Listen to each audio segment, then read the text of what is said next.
All right, guys, it's official. Welcome to our first official episode of Silent Motive, where we explore the strange, the unsettling, and the chilling mysteries that just don't quit. I'm Danny, and on today's episode, we're gonna dive into the Zodiac Killer. So before we get into it, don't forget to give us a thumbs up and a follow or a share on social media. Now go make yourself a delicious drink and settle in, because you do not want to be caught with your pants down around the Zodiac Killer.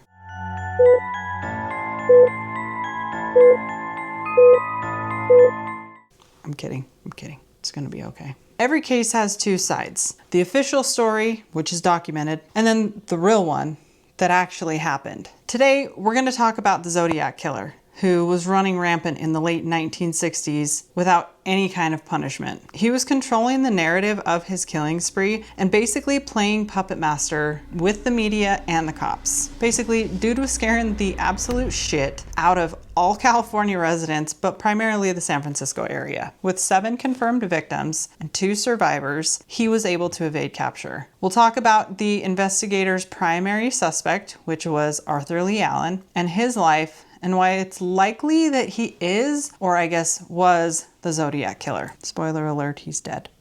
So let's start at the very beginning of what would become one of the most infamous killing sprees in American history.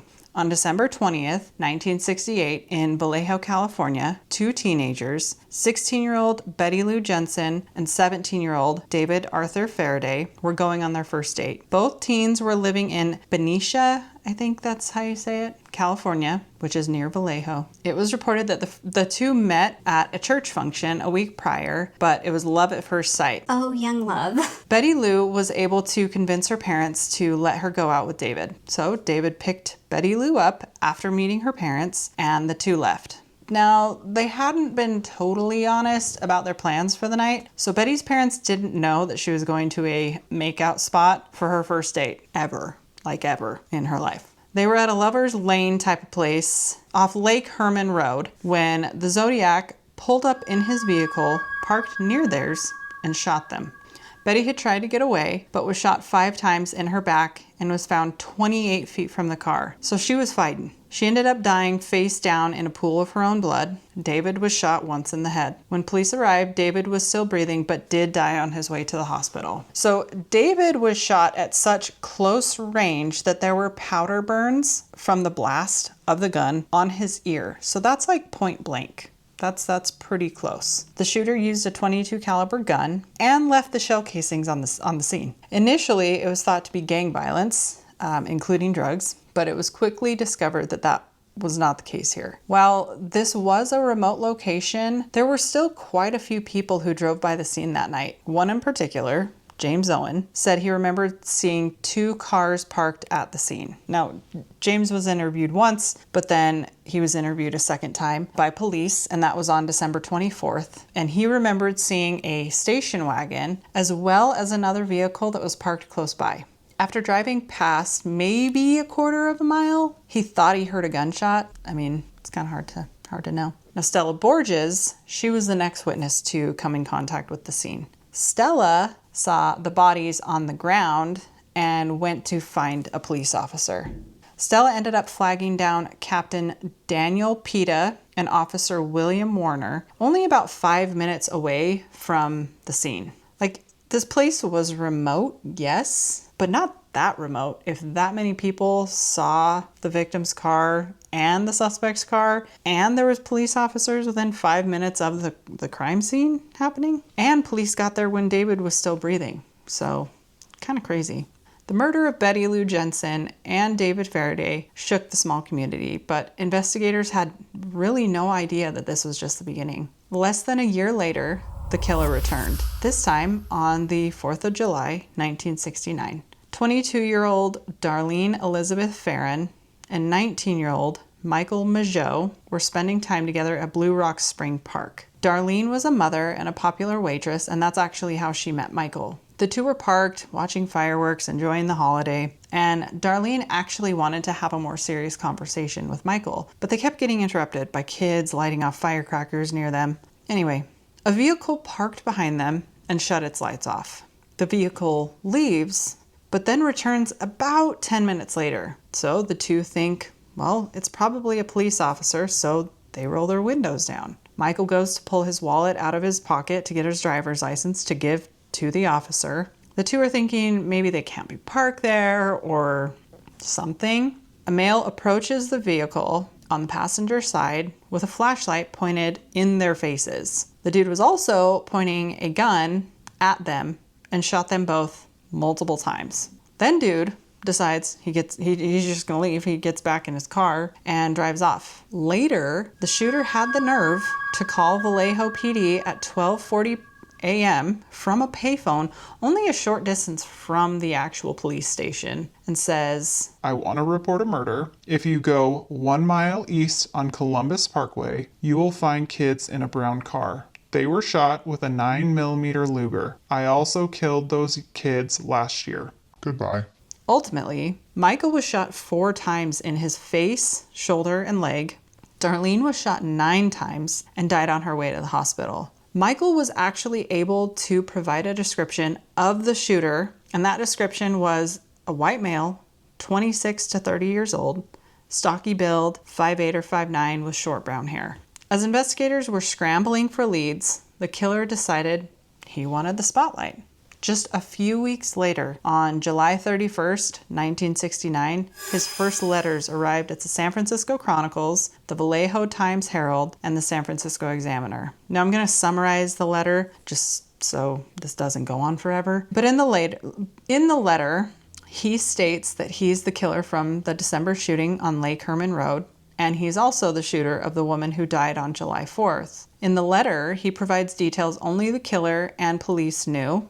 He states the kind of ammunition was the same in both attacks. The girl tried to run but never made it, and the boy was hit right away, and he's referencing the Lake Herman Road incident. The Blue Rock Spring incident, the man lived despite being shot in the face and the neck. The writer said he used the same gun in both attacks. Now this is something that would be easily discovered or figured out now because we have forensic testing, but they didn't have that in the 60s.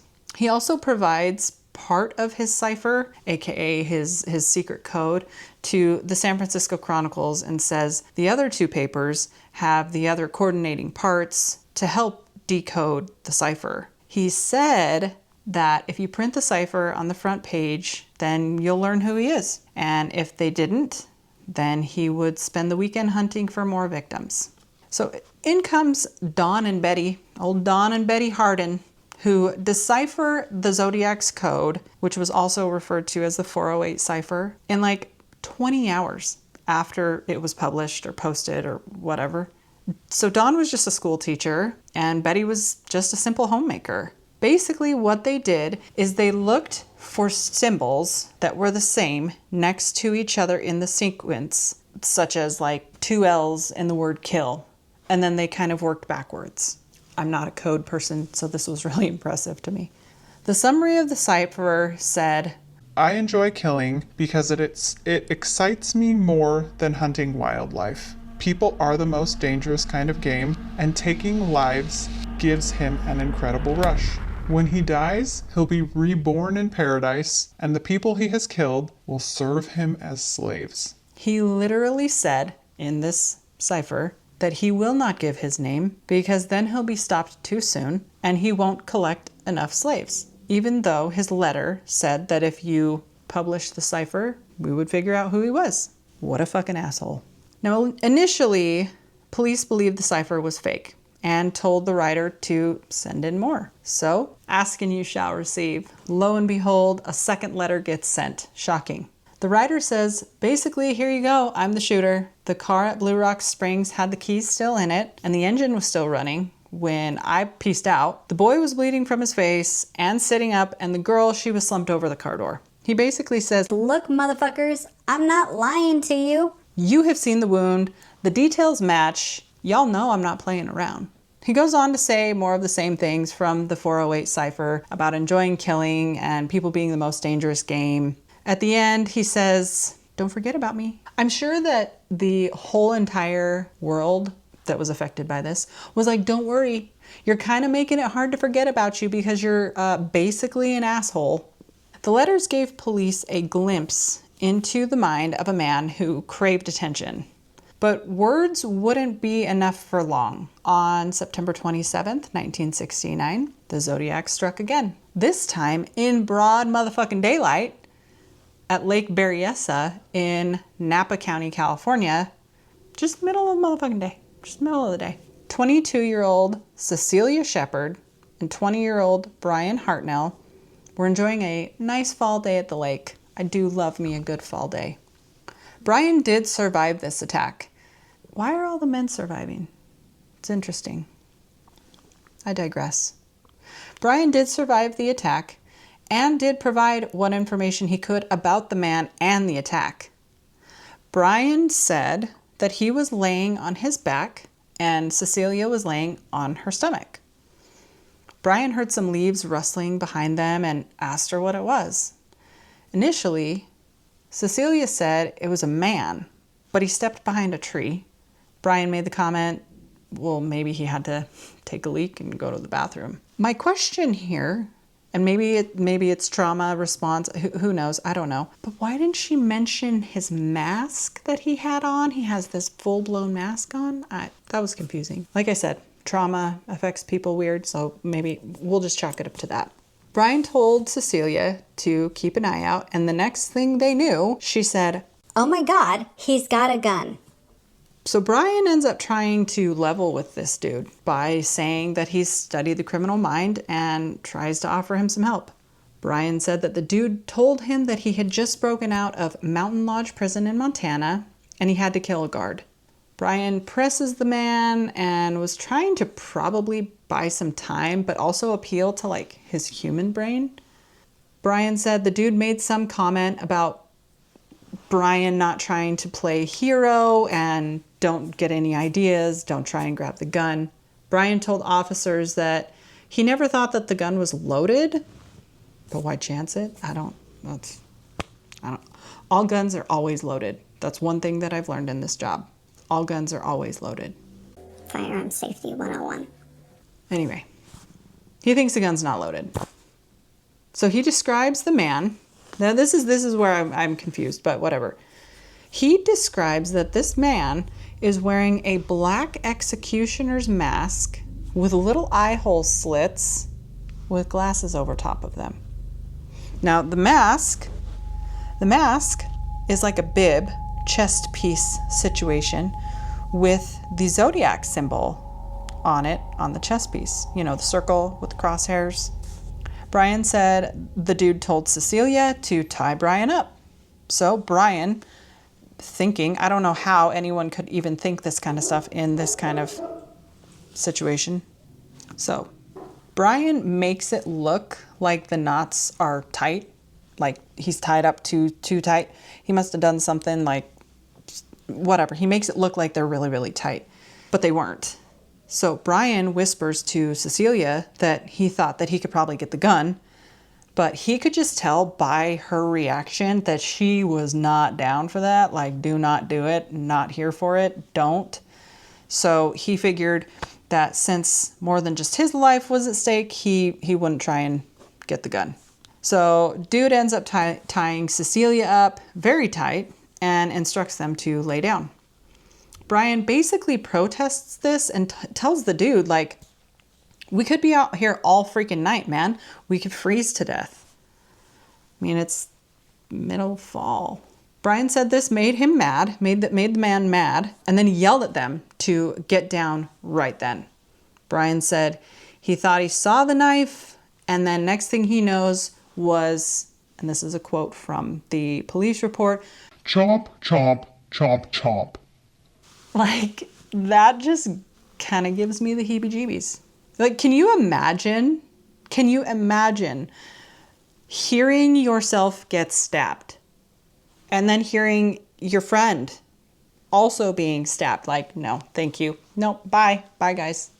Nope, I'm out. Brian told police he just had too much to live for. Brian said he was not gonna die, and he felt that he was going to do whatever he had to do to survive. The man stabbed Cecilia 10 times. Brian was stabbed 6 times. Again, it's It's not even. It's not even here. Before leaving, the man wrote on Brian's white Volkswagen, he wrote dates and times. So he wrote Vallejo, 12/20/68. Next line. 7/4/69. Next line. September 27th, 69. 6:30. By knife. And then he also drew a zodiac symbol. Later, a man calls into Napa PD reporting a double murder and said, I'm the one who did it. Cecilia died at the hospital 2 days later. There weren't many people in this area when police were investigating. However, there was a supposed traffic stop made for a man who had been speeding.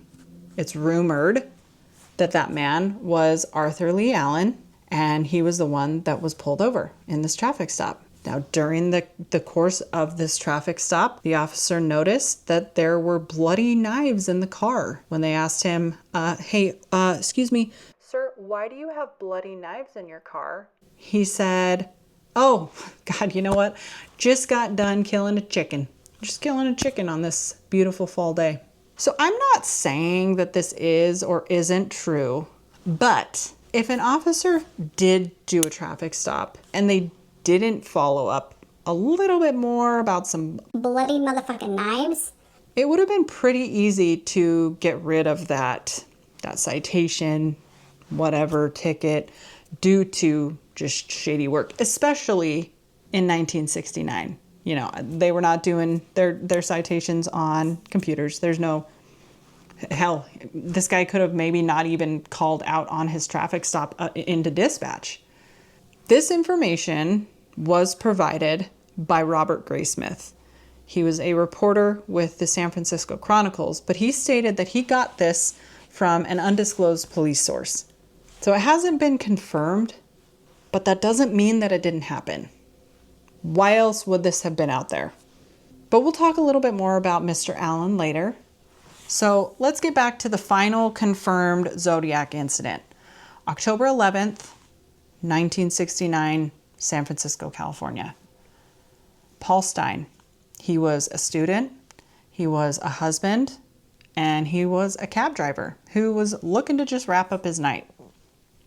Paul picks up a man who's wanting to go to Presidio Heights, which is an upscale area in San Francisco, I've read. About a block away from the destination, Paul gets shot in the head. This man who was in the car, the customer, rips off part of Paul's shirt and begins wiping down the inside of the car, probably trying to wipe down fingerprints. He did miss a few fingerprints on the driver's side of the cab that had some blood and, you know, rookie mistake, I guess. I don't know. What the dude didn't realize is that, first of all, the gunshot was heard. Second of all, he was seen by people in this neighborhood. Neighbors see this man wiping shit down and they get on the phone. They call for police. 911. Hello, what's your emergency? The problem here, and we will chalk this up to the dispatcher taking the call and probably being in full-blown crisis, but they relayed the information incorrectly to police officers when the call gets sent out. Instead of saying a white husky male wearing black or dark clothing and glasses, dispatch says it was a black guy. When police get into the area, they stumble upon a white male who, at this point, doesn't match the description of the suspect and ask, hey man, did you see anything? Did you hear anything? Being such a helpful gentleman, he says, guys, you know what? Yeah, he went that way. That's the way he went.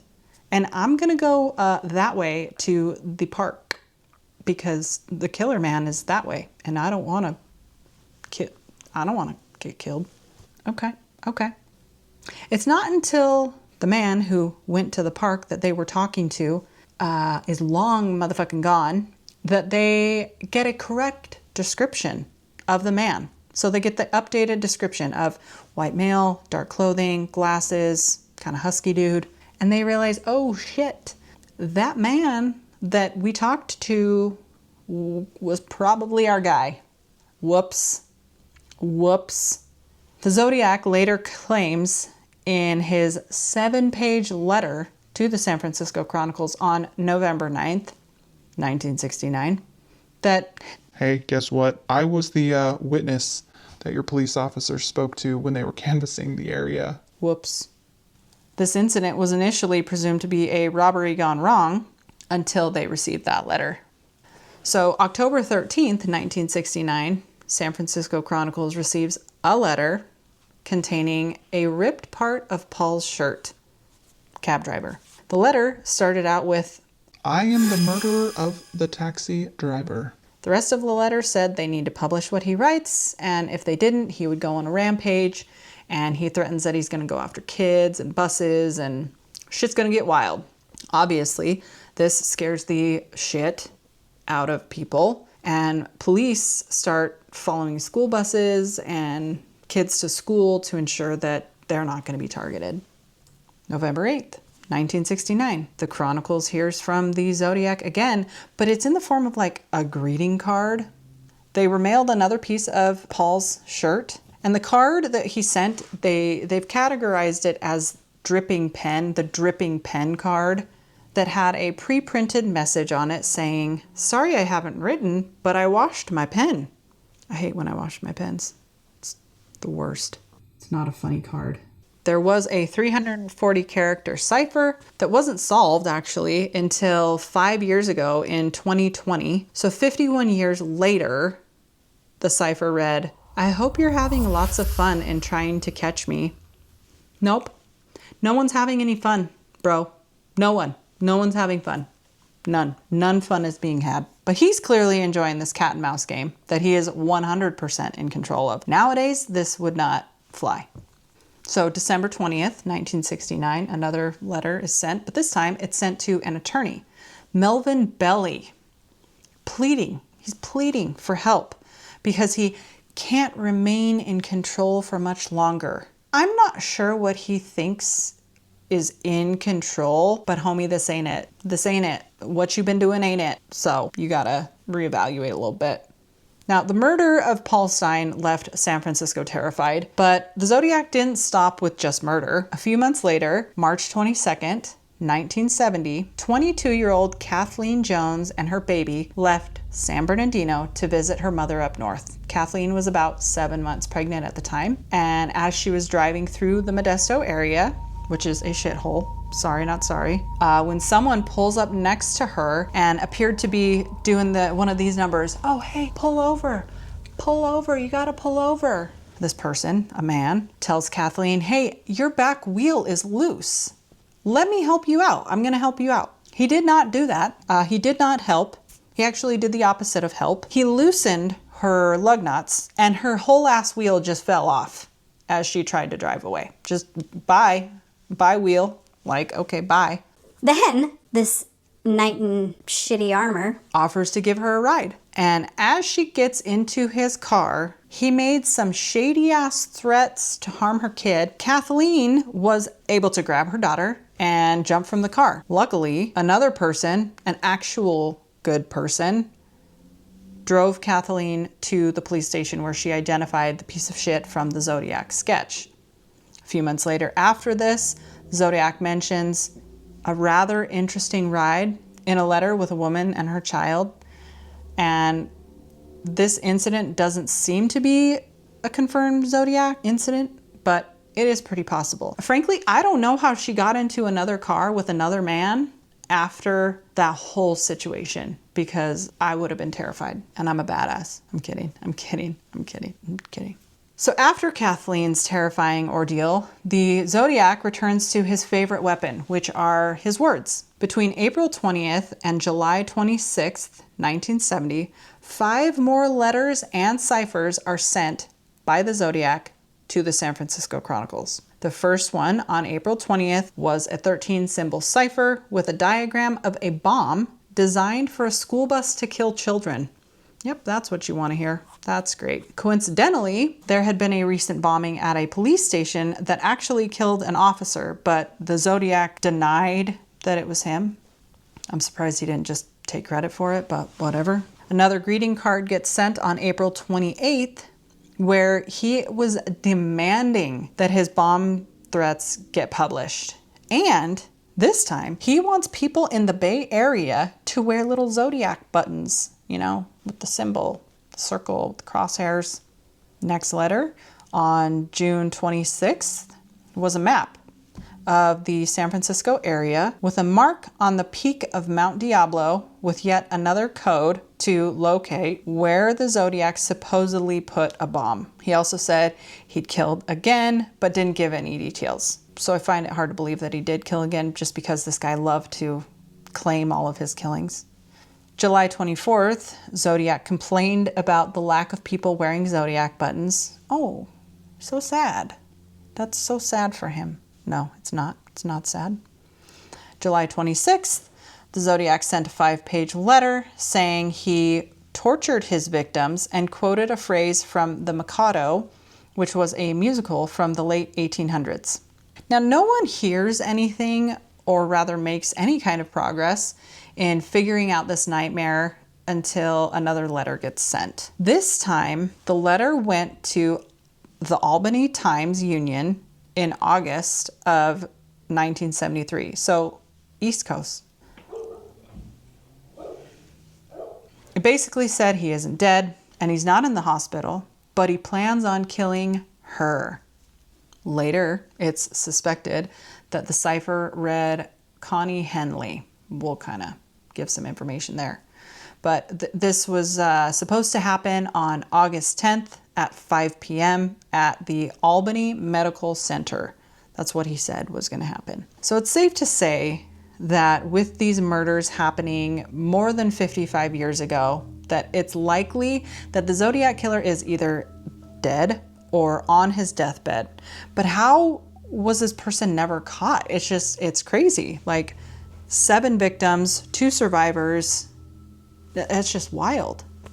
So I want to go back to Arthur Allen. The amount of coincidences that this man would have had to be a part of, like, it's wild.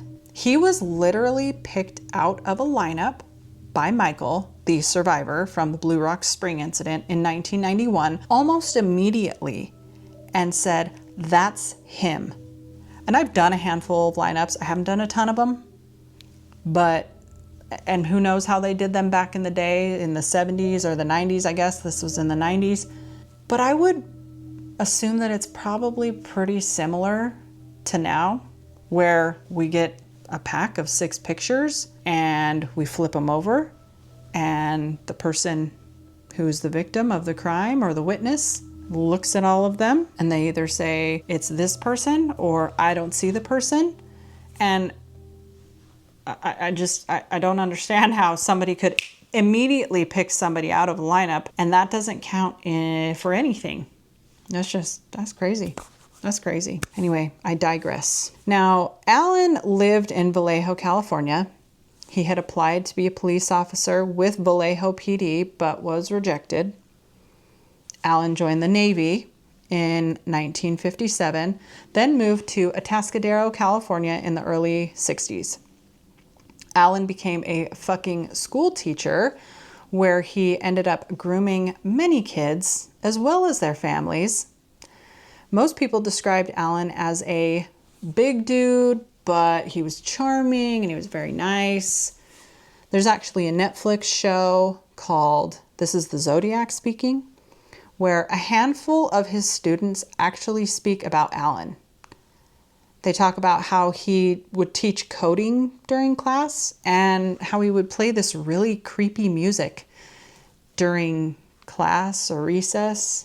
One of the songs that was mentioned that he played constantly was Hang Down Your Head, Tom Dooley. Now this song can be wrapped up in basically one sentence. A Confederate veteran was hanged. It's got to be hanged because it doesn't sound right. A Confederate veteran hanged in 1868 for killing his lover 2 years before in North Carolina. That's essentially the whole song. Probably not the best song for impressionable 4th grade children to be listening to while playing recess or, writing ciphers, but whatever. Alan ends up getting fired from his job as an elementary school teacher in 1968 after being accused of sexually assaulting students. Now, in this show, this Netflix show, there's a family that talks extensively. And this is a family that he took particular interest in, and that family was the Seawaters.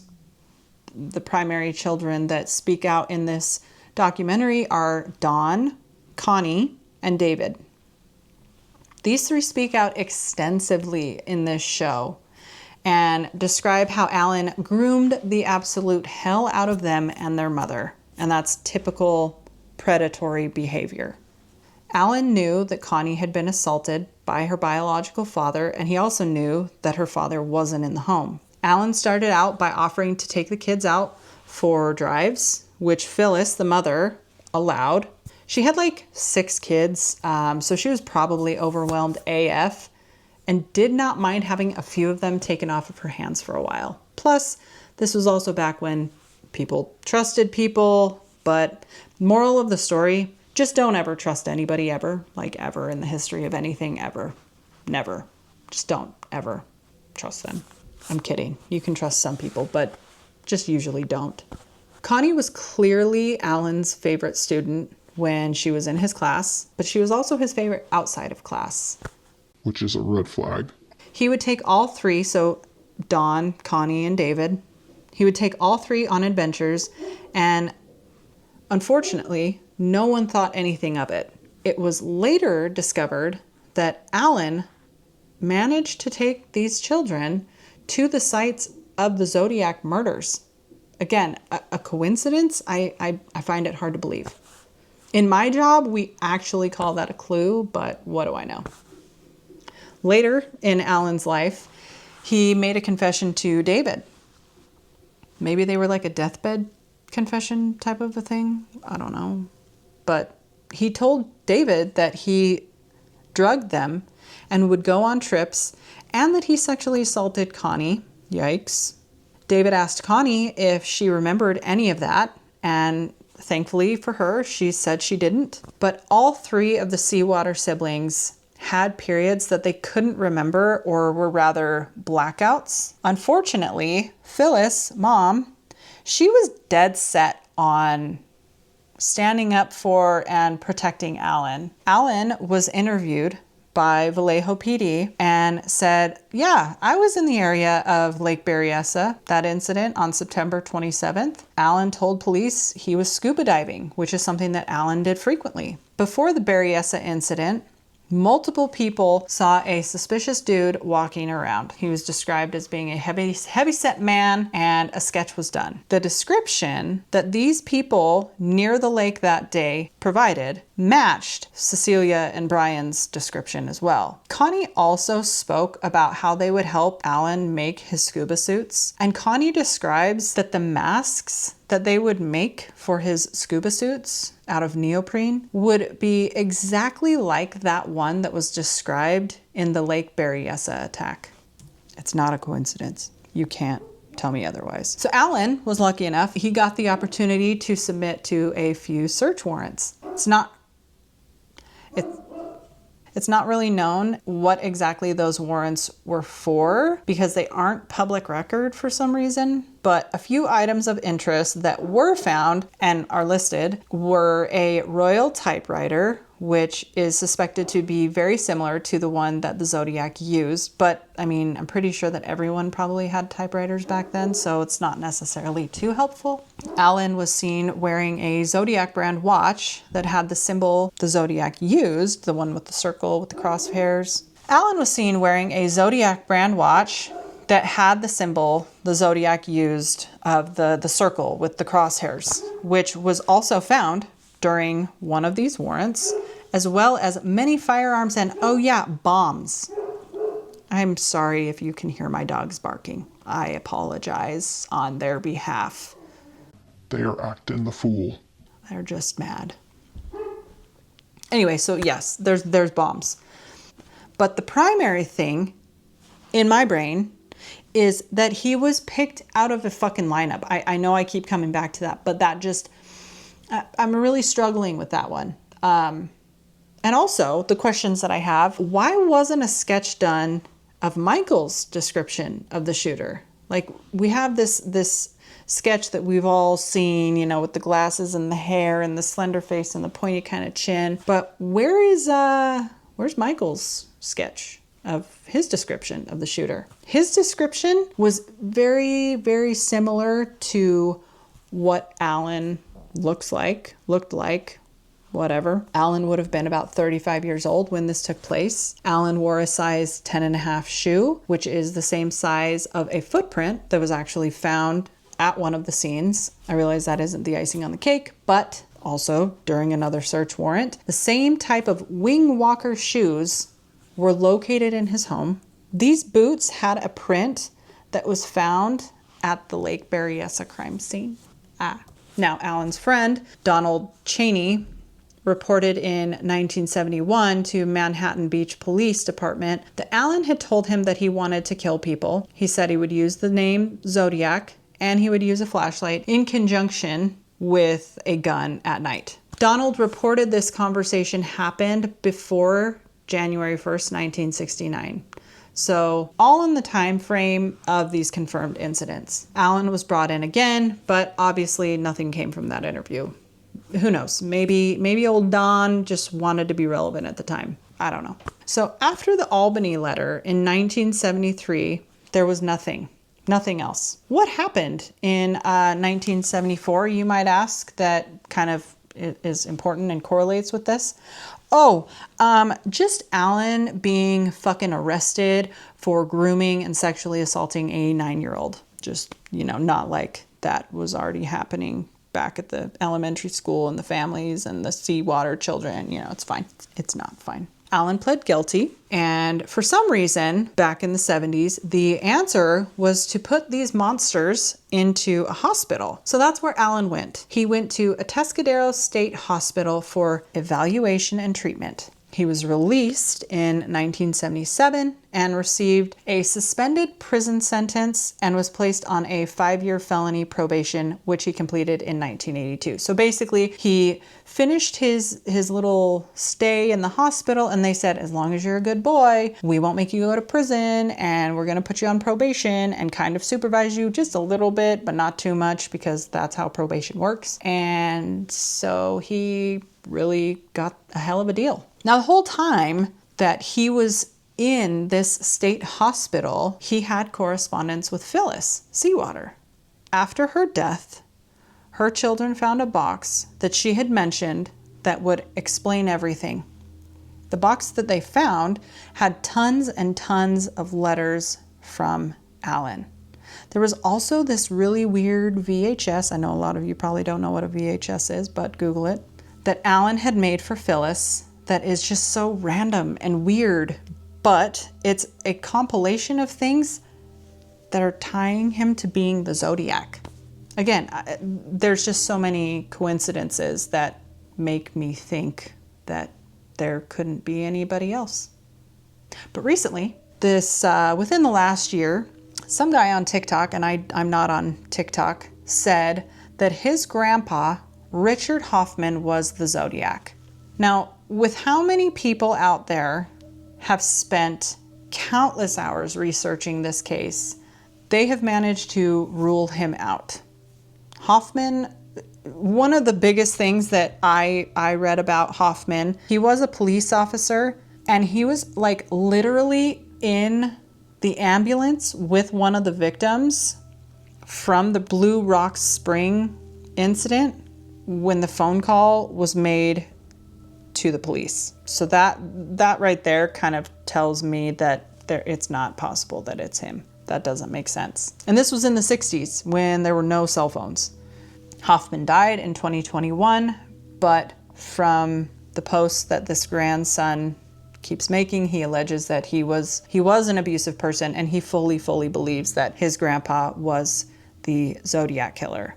I want you guys to tell me what you think. Drop a comment down below and let me know, was Arthur Lee Allen the Zodiac, or was this all just a very, very creepy coincidence. That is it for this week's episode. Stay tuned for next week where we speak about Karina Vetrano and her horrific murder. And make sure you guys like, subscribe, follow us, share us. We're really excited to be doing this podcast and being able to give you guys this information in my cool little podcast corner that I've created. And yeah, I hope you guys stick around for all of the creepy, kooky, wild, and crazy stuff that we're gonna go through. Thanks, guys.